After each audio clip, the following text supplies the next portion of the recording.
Hey everyone, so I thought I'll give you some updates because I completely disappeared from the channel and I've been having a lot of fun and I thought some of you all will be interested. Here you can see the Bangalore Adiyogi, or it's next to Chikkaballapur, as a lot of you all will be knowing. You can see it properly.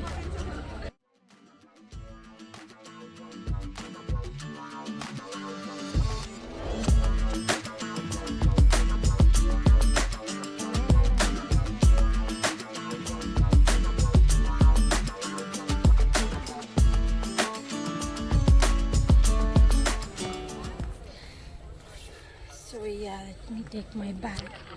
So I have basically been volunteering at the Yogeshwar temple, and some of you all may be interested.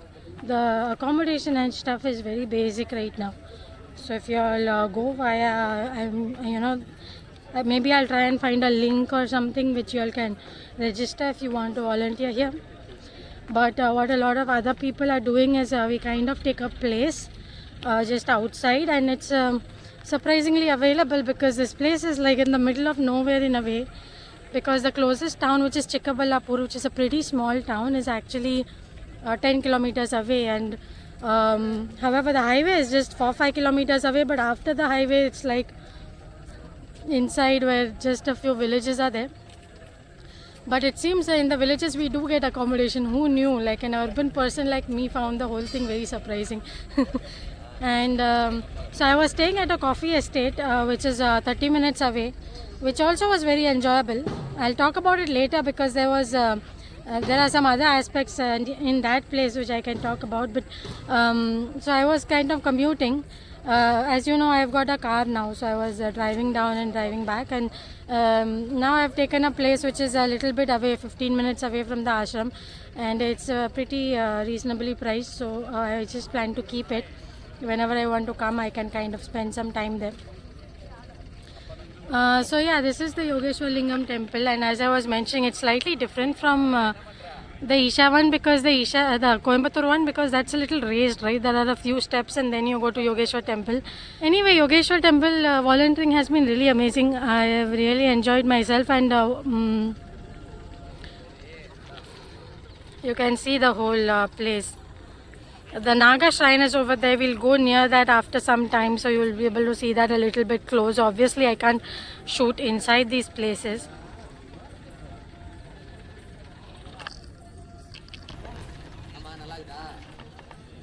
You can see this is actually a Sunday morning. I have come earlier because I wanted to shoot this video and I wanted some photographs as well with a better lighting, and it's actually like 7:10, and you can already see there are so many people here, and during the course of the time it gets pretty crazy. It's like easily thousands and thousands of people are just coming in. So and that's one of the most fascinating aspects of this Bangalore center. There are 5 things about this Bangalore center which you might not know, and they are very fascinating. One of the things is that the sheer public that's been coming, it's been crazy, because Naga consecration was the first consecration that took place right in this ashram. That happened sometime in October 2022, and I was here for that consecration. I even put up a video of my consecration experience, and I spoke to the Swami who was managing that place after the consecration took place, and I also came after 2-3 days to take a darshan again, and there were so many people trickling in, like all the time there were 1-2 people. But if 1-2 people are coming all through the day, you can imagine it's easily a few hundred people. And that's what Swami was saying, that the consecration got over at 1 a.m. or something, and just that morning at 5:30 a.m. people started coming in, and he was so surprised because what is the news that spread, and there was nothing that time. There was just a Naga shrine. There were those temporary toilets. There were this whole pathway and everything that you're seeing behind this whole thing. Nothing was made. It was a open ground, and there was Adiyogi partially constructed. So maybe that was the draw. Sadhguru's name came in the paper saying he's doing something. That was the draw. I don't know. Or maybe they heard it's a new temple, let's go. But it's been crazy because people have just been coming in and in. And I've been here since last month, and I've seen it, like especially on Saturdays, Sundays, easily they are saying 10,000, 20,000 people are coming. And even on weekdays sometimes, like if there is a festival or if there is a holiday, it just gets crazy. So it's really interesting. And it's really fascinating, right? Because when Coimbatore Ashram kind of grew, the earlier days, because I had been volunteering in the Dhyanlingam temple in 2005 and all, what would happen is that the 5 days of the week, there would be so few people, like in the whole day, maybe 10 people might come. Maybe I'm a little exaggerating, but you know how it is. It was completely empty and we just sat there and it became so boring because there was nothing to do.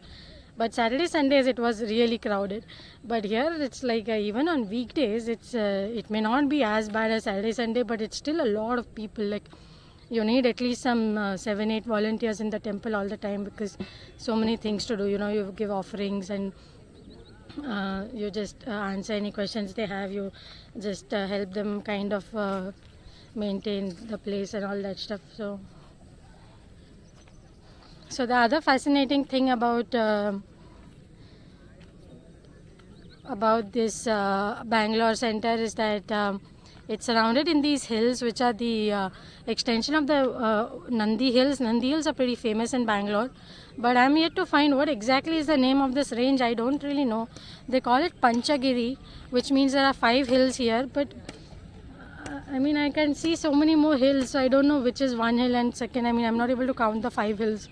So these hills have a lot of ancient temples, and that is also really fascinating. That's the second fascinating thing, that there are a lot of ancient temples located within this hill range. Just next to Adiyogi, there is a Jalari Narasimha temple, which a lot of you all will see if you go to the parking space or from the Naga shrine. If you look towards that side,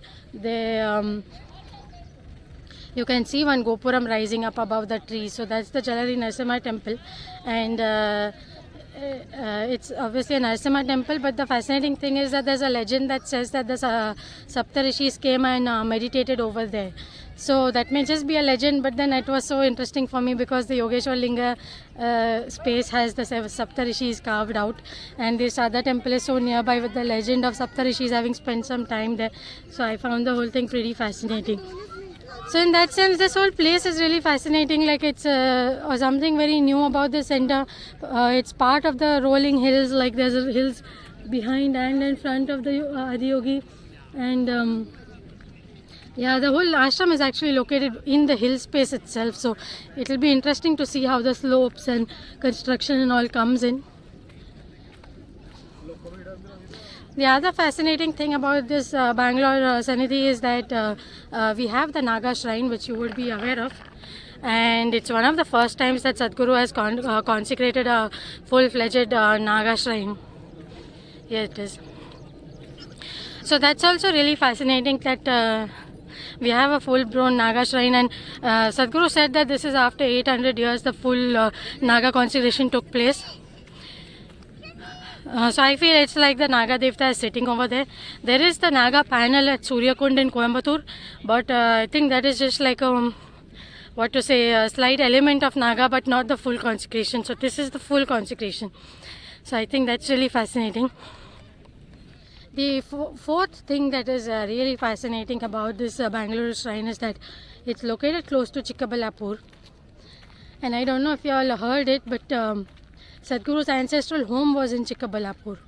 So the coincidence is really huge. I mean, he mentioned it's like a coincidence. I mean, they wouldn't even have any reason to say that, oh, Sadhguru's ancestral home is here, let us also build the ashram here. So that is also really fascinating that it turned out to be a place that was close to Sadhguru already.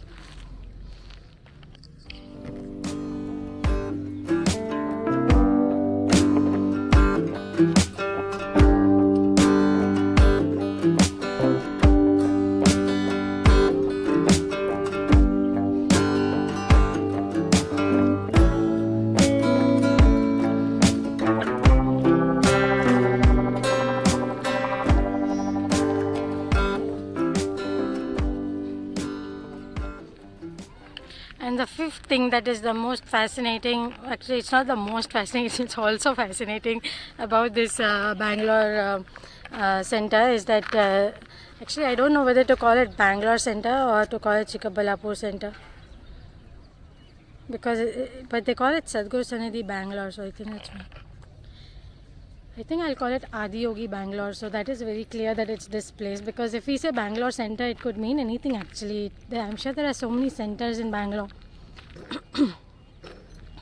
So yeah, so another fascinating thing is that we are going to get the Navgraha consecration, which is one of the first time Sadhguru will be doing it. In fact, it's fascinating that he has even brought it up, because I remember he kept on saying that planets don't have anything about with what you're doing. Everything in your life is your own making. So now he's doing a Navgraha consecration. I'm sure closer to the consecration, and once the temples are here, he will kind of put it in the right context for us. But it's still fascinating. He's going down that direction. So yeah, there are 5 things really amazing about Adiyogi Bangalore, and so I think earlier when this Bangalore center, we heard that this is coming up, for me it was like, oh, but Coimbatore has Dhyanlingam. And somehow when I came here, I love this place so much with all the rolling hills and all. And there's always a charm of the center being small and things happening in a different way. Coimbatore is kind of much larger and the rules are kind of set down. It's just a lot more stricter, I should say, stricter. But the other thing is because of these consecrations like Naga Shrine and Navgraha, once it comes in, since those things might not be there in Coimbatore, then this will still have its own unique charm, and it will always be and maybe that's his purpose also, like every center would have something which will make it its own little reason for people to keep coming and things like that. Let me tell you a little bit about my experience of volunteering at the Yogeshwar Linga. So as I have mentioned earlier, so I personally like Dhyanlingam is kind of like a showstopper of the Coimbatore ashram for me. I guess I was also thinking back to my times where I first visited the Coimbatore center, and Dhyanlingam was the only temple. I did not even realize it, because now there are so many other places. There are the Tirtha Kunds, and there is Linga Bhairavi, there is Adiyogi Yogeshwar, and it's just so much bigger that it feels there's a lot more than Dhyanlingam. But earlier when I went there in 2005-06, there was only Dhyanlingam. Otherwise there was the stay area and Spanda Hall and those kind of places. So in that sense, Dhyanlingam has always been a showstopper, and Dhyanlingam is what Dhyanlingam is, right? So I think none of us, after spending some time there, can we'll just put it on a different place. Yeah, so I've never even spent much time at the Yogeshwar Linga actually in Coimbatore. I just never did, because if I spend time in a temple, I'll spend it in Dhyanlingam.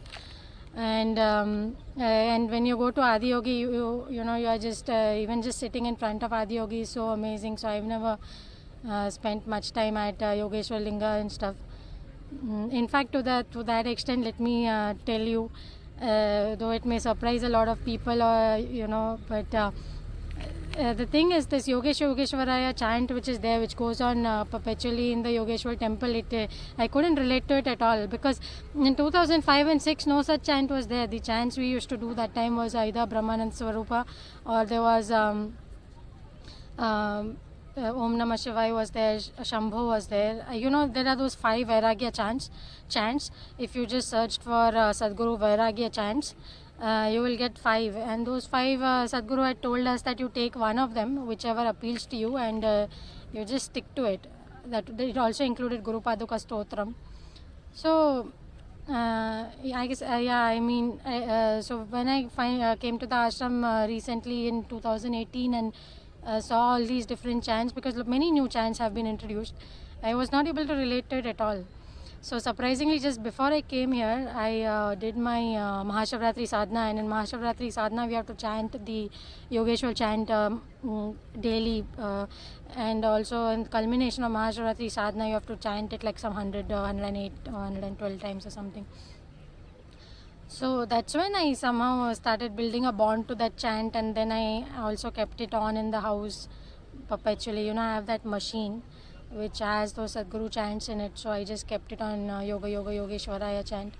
So that's how I started building that bond in the Mahashivratri sadhana, and then I came here and I didn't know where I would volunteer, right? You just talk to them and they put you somewhere. So then I've been volunteering in Yogeshwar Linga, and it has been really nice.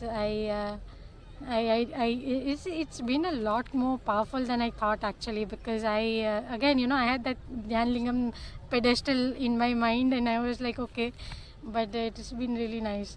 And when I came in, just a few days after that, the Saptarshi Aarti was there. Those Kashi Pujaris came in and they did the Saptarshi Aarti, and that was a really powerful experience. I again did not expect it, because I had not attended Saptarshi Aarti before, because it happens sometime in winter in Coimbatore, and during winters I am in Ahmedabad, so I couldn't attend it. And so since it was happening here in March, I said I should totally make use of that. But it was such a good experience. I also happened to be volunteering in Yogeshwar Linga during that time and before that. So it was a little more intimate because of that, and it was really powerful, way more than I expected, to be honest. And one more thing I didn't know is that the Saptarshi Aarti is actually a 24-hour Aarti. That's what someone told me. So the Aarti that is live streamed, that is the starting. So that's the first Aarti that happens, and that's the biggest one also. It's the main biggest one. Then they keep it, that deity remains there. Like whatever they have set up, it remains there. They don't remove everything right away.